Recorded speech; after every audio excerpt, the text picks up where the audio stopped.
Here we are back on the bike lift with this pre-unit Triumph Bonneville, and I've just done an engine oil change and yet again cleaned some gunge out the bottom of an immaculate looking externally tank.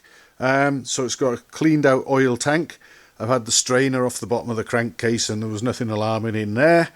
So it's had a full engine oil change now, and I was just going through the process of checking the ignition timing because I heard some pinking yesterday going up the mountain, and I wanted to make sure that the timing wasn't over advanced.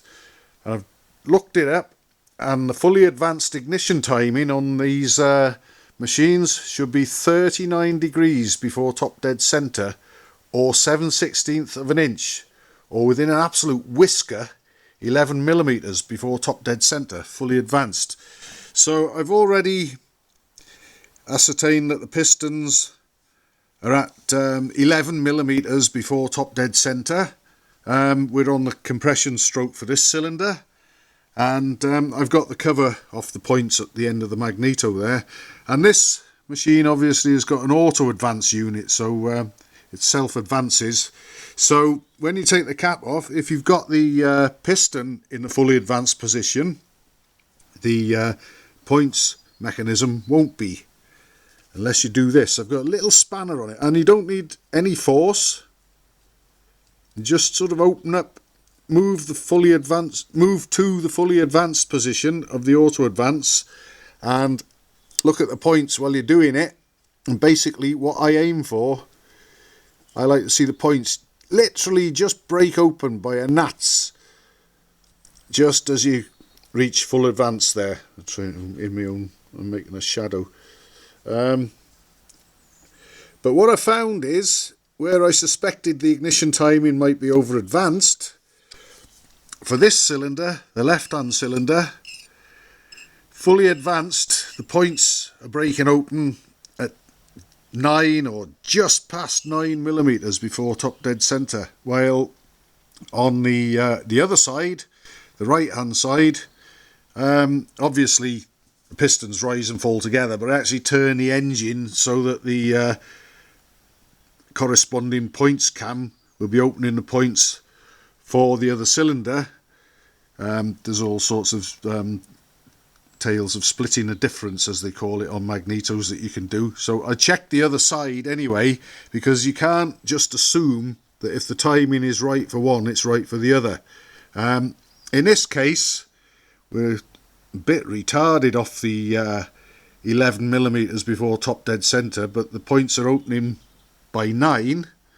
On the other side, on the right hand side, they're opening 10 millimeters before top dead centre. So we're actually a little retarded on the ignition timing. Not much, and I'm not going to try and advance it up just by that small amount, because I happen to know that the figures for the Tiger 110, 35 degrees before top dead centre, translate to 9 millimeters before top dead centre. Now if we sort of factor in this modern fuels and whatever, I'm going to leave that alone, because obviously we've heard pinking anyway. The timing is very, very close to what it should be, but a little on the late side, but not alarmingly so. So based on that, I'm going to leave it alone. But what I might possibly do, I think, I've had a look at the spark plugs. Well, here's one of them here actually, and I reckon I'm going to raise the needles in the carburetor by 1 notch. This is the plug out the left hand side. We go round, actually got the one out the right out anyway, and here it is. That one sort of not too bad at all, but the one from the left looked a little lean, a little hot. So I'm going to leave the ignition timing alone. Let sleeping dogs lie. If it had been over advanced, that would have been a reasonably welcome find actually, because I would have been able to back off from that. But I'm not going back from an already very slightly retarded setting. I'll leave that alone. We know that the engine starts and runs well and ticks over nicely and so on and so forth. Just got a little bit well, I wouldn't say hot and bothered, but there was some pinking as we went up the mountain, and I think I can probably ease that just by raising the needles in the carburetors. If you start retarding the ignition timing, certainly by much or any more than we've already seen here, then you're going to put temperatures up, and things are going to get a little bit more upset. So I'm leaving the timing alone.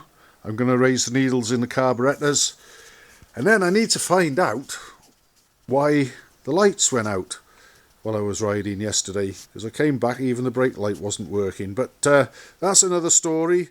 I think I'll get the plugs back in and the magneto end cap back on, and I'm going to get the carburetor tops unscrewed, raise the needles, and that should help matters a little.